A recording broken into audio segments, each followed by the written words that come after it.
ও দিদি, দাঁড়ান দাঁড়ান একটু। আপনি এটা কি করতে যাচ্ছিলেন? কি করছিলাম মানে, দেখতেই তো পাচ্ছেন। আর 5 জন যেরকম এখানে নোংরা ফেলে, সেরকম আমিও নোংরা ফেলতে এসেছি। সবাই ফেলে বলে কি আপনি এখানে ময়লা ফেলবেন? আচ্ছা, সকালবেলা নিশ্চয়ই আপনাদের পাড়ায় ময়লা ফেলার গাড়ি আসে? আসে, কিন্তু আমার তো রোজ সকালবেলা সময় হয় না, আর আমি সবসময় ফেলিও না এখানে।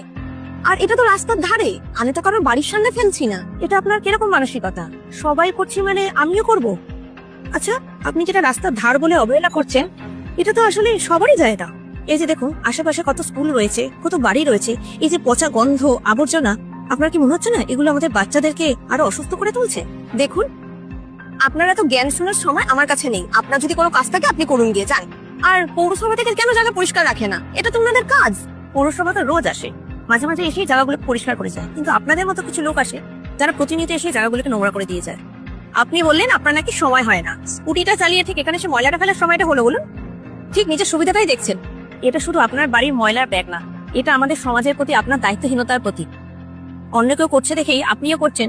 এইভাবেই একটা পরিষ্কার পরিচ্ছন্ন শহরকে আমরা নিজেরাই নোংরা করে দিচ্ছি। আপনি কি সত্যিই চান আপনার সন্তান এই নোংরা পরিবেশে বড় হোক, নাকি তারা শিখুক নিয়ম ভাঙতে নেই, নিজের শহরকে ভালোবাসতে হয়?